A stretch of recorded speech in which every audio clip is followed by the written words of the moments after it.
क्या क्या फैक्टर्स ध्यान में रखना चाहिए ऑप्शनल चूज करते समय? एक चैलेंज होता है इंजीनियर्स के लिए कि हम कौन सा ऑप्शनल लें। तो you decided anthropology, so what were the factors behind choosing anthropology?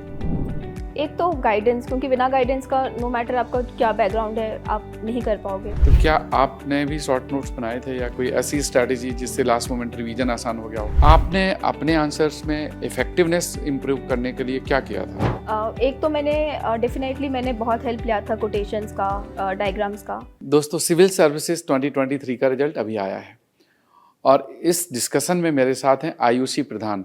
C has secured all India rank 36। She is one of the toppers of civil services. आज इनसे जानते हैं कि इनकी प्रिपरेशन स्ट्रेटजी कैसी रही, क्या क्या सोर्सेस इन्होंने फॉलो किए। And she comes from Bhubaneswar. She has done BTech in computer science. उसके बाद कुछ दिनों इन्होंने जॉब किया और जॉब के बाद इन्होंने अपनी सिविल सर्विसेज की प्रिपरेशन स्टार्ट की। So Ayushi, first of all congratulations. Thank you sir. Ayushi, आपको कब लगा कि मुझे सिविल सर्विसेज में जाना है? इट वाज द मतलब कोविड चल रहा था and I had come to my home for work from home चल रहा था उस टाइम पे। तो माय फादर, उनको काफ़ी ज़्यादा सीरियस हो चुका था कोविड एंड उस टाइम पे मुझे रियलाइज़ हुआ कि मतलब एडमिनिस्ट्रेशन का कितना ज़्यादा इम्पोर्टेंट रोल होता है। क्योंकि जस्ट मेरे साइड में सब कलेक्टर थे और उनका काफ़ी इंपॉर्टेंट रोल रहा है। तो मैंने वो देखा, बहुत ही क्लोजली ऑब्जर्व किया कि उनका कितना ज़्यादा रोल होता है and by being in administration हम कितना ज़्यादा लोगों को हेल्प कर सकते हैं at the grass root level. So that was my starting point, जब मैंने डिसाइड किया कि अब तो मुझे मतलब इसी लाइन में आना है। And then I quit my job and फिर मैंने प्रिपरेशन अपना 100% देना शुरू कर दिया। एक चैलेंज होता है इंजीनियर्स के लिए कि हम कौन सा ऑप्शनल लें, क्योंकि इंजीनियर्स बाय हार्ट वो तो इंजीनियरिंग छोड़ नहीं पाते हैं एंड कंप्यूटर साइंस था नहीं इसमें ऑप्शनल। तो you decided anthropology, so what were the factors behind choosing anthropology? पहले तो I think anthropology is the most scientific subject of all the humanities क्योंकि एक बायोलॉजिकल पार्ट होता है एंड मैंने 12th में बायोलॉजी पढ़ रखी थी, जो जेनेटिक्स आता है, तो थोड़ा लिंक हो रहा था। फिर मैंने कोर्स देखा, काफ़ी इंटरेस्टिंग लगा था मुझे, क्योंकि फिजिकल होता है, ट्राइबल पार्ट भी होता है, सोशोलॉजी का भी कुछ कुछ होता है, इंडियन सोसाइटी होता है, वो लगा। और फिर मैंने टॉपर्स देखे थे उस टाइम पे, काफ़ी ज़्यादा एंथ्रो का हाई स्कोर जा रहा था एंड सिलेबस भी काफ़ी कम था। And one more thing was guidance, anthro के गाइडेंस काफ़ी अच्छे थे मार्केट पे। तो ये सब फैक्टर्स देख के आई डिसाइडेड कि for me anthro will be the best and also it is kind of objective, क्योंकि if you write things correctly will get marks in anthro. So if an aspirant want to opt the optional, तो क्या क्या factors ध्यान में रखना चाहिए optional choose करते समय? एक तो गाइडेंस, क्योंकि बिना गाइडेंस का नो मैटर आपका क्या बैकग्राउंड है आप नहीं कर पाओगे। तो गाइडेंस, आपको ये देखना है कि आपके पास मटेरियल सही से है या नहीं। एंड देन आपके पास कितना टाइम है, क्या आप उस टाइम लिमिट में वो ऑप्शन को कंप्लीट कर सकते हो। Because anthro is small, you can complete it with in 6 months, but option like maths I think it requires lot of efforts and time. तो उसको देख के आप देखिए आपके पास कितना टाइम है, आपके पास गाइडेंस क्या है, and then definitely your background अगर मैच कर रहा है, अगर आपको फ़ायदा हो रहा है, तो आप उस हिसाब से आप डिसीजन ले सकते हो। तो जब कोविड पीरियड में आप वर्क फ्रॉम होम में थे, उस समय आपने जब डिसीजन लिया, तो उस मोमेंट ऑफ टाइम में पढ़ाई जब स्टार्ट की बिगिनिंग में, तो वो जो ABCD वाली बिगिनिंग होती है वो कैसे हुई? आपने क्या NCERT स्टार्ट की या कोई कोचिंग के नोट्स से स्टार्ट की, कैसे स्टार्ट करा? जो ABCD था वो काफ़ी मुश्किल था, क्योंकि my background was completely different. तो मैंने तो एक फाउंडेशन कोर्स ज्वाइन किया था ऑनलाइन, तो वहाँ से मेरा स्टार्टिंग पॉइंट था। फिर मैं रोज़ करंट अफेयर्स का वीडियोस देखती थी ऑनलाइन यूट्यूब पे। तो वहाँ से भी मुझे धीरे धीरे चीज़ों का मतलब आइडिया लगने लगा। एंड फिर जो आपके बेसिक बुक्स होते हैं, लाइक लक्ष्मीकांत हो गया या स्पेक्ट्रम हो गया, तो उसको मैंने खुद पढ़ना शुरू किया जितना जल्दी कवर हो पाए। एंड उससे फिर मेरा जो स्टैटिक पार्ट है इंपॉर्टेंट चीज़ों का, लाइक इकोनॉमी हो गया, पॉलिटी हो गया, वो धीरे धीरे मेरा बनते रहा। जो बुक्स पढ़ते हैं जब टेक्स्ट बुक्स, तो उन बुक्स को रिलीजियसली पढ़ने के लिए या मैक्सिमम प्रोडक्टिव के लिए क्या अप्रोच होनी चाहिए? क्या उससे पढ़ के नोट्स बनाएं या उसमें मार्क करो या कितने मल्टीपल टाइम रीडिंग करें? क्या अप्रोच होना चाहिए? I was very lazy in making notes, तो आई यूज टू हाईलाइट एंड मैं मल्टीपल टाइम्स उसको पढ़ती थी। मेरे लिए जो सबसे इफेक्टिव था इस प्री का डिफरेंट स्ट्रेटेजी होता है मेंस का।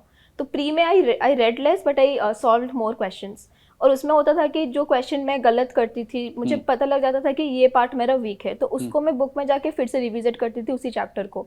तो उससे क्या होता था कि जो मेरा वीक पार्ट है उसको मैं मल्टीपल टाइम्स रिवाइज कर लेती थी। तो that was strategy for pre. And फिर उसको हाईलाइट करती थी इन डिफरेंट कलर्स, पहले सपोज येलो में कर लिया, देन फिर से नहीं हुआ तो pink, so by different colours multiple revision. Colour coding scheme, that is good idea. And कई स्टूडेंट्स लास्ट मोमेंट में रिवीजन करने के लिए शॉर्ट नोट्स बना लेते हैं, तो क्या आपने भी शॉर्ट नोट्स बनाए थे या कोई ऐसी स्ट्रैटेजी जिससे लास्ट मोमेंट रिवीजन आसान हो गया हो? प्रीलिम्स के लिए नहीं, बट मेंस के लिए ज़रूर बनाए थे, क्योंकि मेंस में आपको एग्जाम के लास्ट मोमेंट में you have to look at the facts, the data, जो केस स्टडीज़ होता है जो आपके आंसर्स को काफ़ी यूनिक बनाए। तो मेरा सभी टॉपिक वाइज, फॉर एग्जांपल जैसे एसएचजी हो गया, तो I had unique examples, I had unique case studies, I had diagrams, जो कि मैं लास्ट मोमेंट में देखूँ और मैं सीधा एग्जाम में अगर एसएचजी आए तो उसको चिपका के आ जाऊँ। तो वो था मतलब for every part of mains के लिए रेडी था। कुछ स्टूडेंट्स, जैसे मैंने टॉपर्स टॉक में और भी स्टूडेंट से बात की, तो वो कहते हैं कि हमने कुछ कोट्स वगैरह भी कोट किए, जैसे ऐसे लिखना है या किसी आंसर में, या कोई डायग्राम या मैप वगैरह यूज करा है। तो इस तरह से जो पिक्टोग्राफिक प्रेजेंटेशन है, आपने अपने आंसर्स में इफेक्टिवनेस इम्प्रूव करने के लिए क्या किया था? एक तो मैंने डेफिनेटली मैंने बहुत हेल्प लिया था कोटेशंस का, डायग्राम्स का। उसके अलावा जो केस स्टडी होता था मैं उसको साइड में से बॉक्सिंग कर देती थी, तो उससे एग्जामिनर का ध्यान जाए। उसके बाद I use to try to give lot of examples, तो मैं एग्जांपल को ऐसे बॉक्सिंग करके लिखती थी। और जो मैं पहले तो मैं माइंड में स्ट्रक्चरिंग करती थी, क्वेश्चन को 3-4 पार्ट्स में ब्रेक करती थी, और जो उसका मेन हेडिंग होता था उसको मैं बॉक्सिंग करती थी, और जो भी इंपॉर्टेंट फैक्ट्स हो, डाटा हो, उसको मैं काफ़ी अच्छे से अंडरलाइन करती थी। तो उससे मेरा प्रेजेंटेशन, ताकि एग्जामिनर एक बार कॉपी देखे उसको समझ आ जाए कि ये चीज़ें हैं, तो उस हिसाब से मैं करती थी। And always I try to मतलब मेक श्योर कि मेरा इंट्रो कंक्लूजन थोड़ा सा अच्छा लगे, बाकियों से थोड़ा सा लिंक करे। कंक्लूजन में कुछ गवर्नमेंट का कुछ चीज़ें आ जाए जो करंट गवर्नमेंट कर रहे हैं, उससे कुछ लिख दे कि मतलब अमृतकाल हो गया या समथिंग लाइक दैट, जो कि थोड़ा लिंक करे। तो in that way I try to write my answers. आप बीटेक हैं, वो भी कंप्यूटर साइंस से, so being a technocrat there is always an approach that I have to be scientific and I have to be analytical. तो बहुत सारे students को मैंने देखा है कि वो सॉफ्ट नोट्स बनाते हैं, मतलब digital notes. So did you practice such things कि जिससे आपकी इफेक्टिवनेस बढ़ी हो, या कोई नोट्स को डिजिटल फॉर्मेट में बनाया हो? जी, मैं वन नोट यूज़ करती थी, उससे काफ़ी अच्छे से सिंक्रोनाइज हो जाता था। लेकिन जो मेंस का होता है, लास्ट मोमेंट रिवीजन के लिए वन नोट से इतना इफेक्टिव नहीं होता है, क्योंकि वो 1 वीक काफ़ी हेक्टिक होता है। आपको एक दिन पहले आप क्या रिवाइज करोगे? तो उसके लिए मैं A4 शीट में, मतलब जो ड्राइंग शीट्स आता था, बड़ा नोटबुक टाइप का आता है ड्राइंग शीट्स, तो उसमें मेरे पास नोट्स बने थे, मतलब एक बड़ा सा पेज में, ताकि एक बार देख लूँ चीज़ें रिकॉल हो जाए। तो वो लास्ट मोमेंट के लिए थे, लेकिन लंबा नोट्स जो होता है वो उसके लिए मैंने वन नोट यूज़ किया था। जो ये यूपीएससी की प्रिपरेशन है, that has some time high motivation but some time very low motivation, और बहुत सारे एस्पिरेंट्स इस फेज से गुजरते हैं कि उनका मोटिवेशन लो हो जाता है। तो क्या during this phase of preparation you felt at certain phase of time कि आपका मोटिवेशन डाउन था? तो ऐसा अगर हुआ तो फिर ओवरकम कैसे किया, किससे आपने हेल्प ली, या आपका जो सेल्फ मोटिवेशन था वो कैसे कंटिन्यूटी, कैसे उसको मेंटेन करा? मोटिवेशन डेफिनेटली बहुत ही इम्पॉर्टेंट है। तो मेरे केस में बहुत ज़्यादा लो पॉइंट कभी आया नहीं। इसका रीज़न है क्योंकि जो मेरा फर्स्ट अटेम्प्ट था डिजिटल इंटरव्यू, एंड उसमें जब मैंने मार्कशीट देखा तो आई सॉ कि मेरा एंथ्रो में स्कोर काफ़ी कम था, एंड इट वाज जस्टिफाइड, क्योंकि एंथ्रो प्रिपेयर्ड नहीं था। तो obviously I had in mind कि अगर मैं अपना 100% दूंगी आई विल बी सिलेक्टेड। तो मैंने नेक्स्ट टाइम 3 मंथ्स था, बहुत इंप्रूवमेंट नहीं हो पाया, and I got rank also. तो इसलिए मेरा कभी वो, मतलब मुझे दिख रहा था कि if I am doing efforts I am getting the result, and in this third attempt I think I did everything and I got also. तो इसलिए मेरा वो जो लो फेज था ना वो कभी आया नहीं, because I was seeing my result in front of me कि if I am giving my efforts I am getting the output. तो एंथ्रो में इस बार आपका कितना स्कोर रहा? इस बार 289 है। 289. This is good score, fairly good score. And how do you see the anthropology as compared to the other optionals? कि क्या ये ज़्यादा टाइम टेकिंग है, कम टाइम टेकिंग है? क्योंकि बहुत सारे लोग बोलते हैं कि ये सब्जेक्ट बहुत छोटा है और बड़ी आसानी से तैयार हो जाता है। डेफिनेटली ये छोटा है दूसरों ऑप्शनल से, गाइडेंस काफ़ी अच्छा अवेलेबल है, आपको मटेरियल्स मिल जाएगा।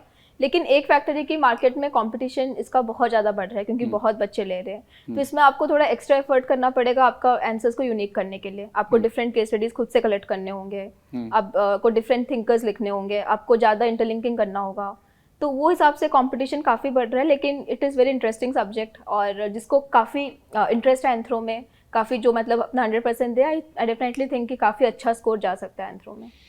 इस यूपीएससी प्रिपरेशन में क्या कुछ आप स्टूडेंट्स को अपने सजेशंस देना चाहेंगी कि ये डूज एंड डोंट्स, कि ये करना जरूरी है लेकिन इन सब चीज़ों से दूर रहना जरूरी है, ऐसी कोई ऑब्जर्वेशंस हैं आपकी? डूज में तो यही रहेगा कि प्रीलिम्स के लिए अब बहुत ज़्यादा रिसोर्स मत पढ़िए, like focus more on the static part. आजकल ये मैं देख रही हूँ कि मतलब people are preparing for 5 to 6 months for current affairs and static strong नहीं है, तो I think that is the biggest mistake which they are making. तो मेक श्योर कि आपका स्टैटिक काफ़ी स्ट्रांग है, बिकॉज जो भी क्वेश्चंस आते हैं it is somehow interlinked to your basic static concept. तो आप अपना स्टैटिक को स्ट्रांग कीजिए। प्रीलिम्स को क्लियर करने के लिए जो आपका कुछ कुछ होते हैं सब्जेक्ट लाइक पॉलिटी, इकोनॉमी, जिसका मतलब एनालिटिकल चीज़ें ज़्यादा होते हैं, उस पर फोकस कीजिए, क्योंकि हिस्ट्री का कोर्स बहुत वास्ट है, तो मैंने आज तक कभी एंशिएंट मिडिवल पढ़ा नहीं है ढंग से। तो उस हिसाब से अपना स्ट्रेंथ वीकनेस को देखिए। For mains I will say कि just knowledge is not enough, you have to work on your presentation, तो उस पर कीजिए। एंड डोंट्स का एक मेन चीज़ है कि रिसोर्स को लिमिटेड रखना है, and revision has to be multiple times if you want to score very high. क्योंकि हम पढ़ते बहुत है लेकिन रिटेन नहीं कर पाते, हम आउटपुट दे नहीं पाते, 3 घंटे में लिख नहीं पाते हैं। And practice is the I think is the only thing in UPSC which matter. जितना प्रैक्टिस करोगे, या प्रीलिम्स हो या मेन्स हो, उतना ही आपका इम्प्रूवमेंट आपको दिखेगा।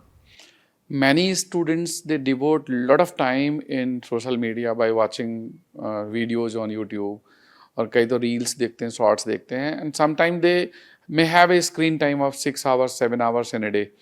So during this phase of preparation, what was your strategy? How active you was in social media? कितना टाइम आप देती थी? मैं बिल्कुल नहीं देती थी। आई विल एडवाइस कि आप प्लीज़ डीएक्टिवेट कर दीजिए अपना सोशल मीडिया अकाउंट। मेरा मोटिवेशन ये था कि एक दिन मैं आईएएस बनूंगी और अपना नाम चेंज करूंगी इंस्टाग्राम में, आयुषी प्रधान आईएएस, एंड तब तक मैं यूज़ नहीं करूंगी। That was my motivation. तो that should be your motivation. Please मतलब डीएक्टिवेट कर लीजिए। काफ़ी ज़्यादा टाइम कंज्यूमिंग है, काफ़ी आपको, अब अपने फ्रेंड्स को देखोगे वो लोग घूम रहे हैं, तो आपको काफ़ी वो मतलब डिमोटिवेशन लगेगा कि what I am doing here, I am my friends are travelling, मतलब बहुत आपको मतलब उससे ज़्यादा डिप्रेशन होता है। क्योंकि I had also after interview मैंने 1 month चलाया, मुझे काफ़ी डिप्रेशन हो गया कि सब घूम रहे हैं, मैं क्या कर रही हूँ। So please don't use it. आप एक बार आईएएस बन जाओ, आईपीएस बन जाओ, उसके बाद आपको जितना यूज़ करना है तब कीजिए। यूपीएससी प्रिपरेशन किसी तपस्या से कम नहीं है, because you are away from your parents and you are devoted to read day and night, and then you are away from your social accounts also. तो ये this is something which makes you a different person and different personality. तो UPSC examination को crack करने के लिए या IAS बनने के लिए किसी एक स्टूडेंट की पर्सनालिटी में क्या वो फीचर्स होना चाहिए जो आप सोचती हैं मुझ में हैं? एक मुझ में है कि ना, मैं कभी गिव अप नहीं करती हूँ। If I started something, I just want to reach the end. मतलब नो मैटर जितना भी मुझे हार्डवर्क करना पड़े, I will try to reach the end. तो ये आई थिंक सबसे इंपॉर्टेंट है, जिसको हम परसिवियरेंस बोलते हैं।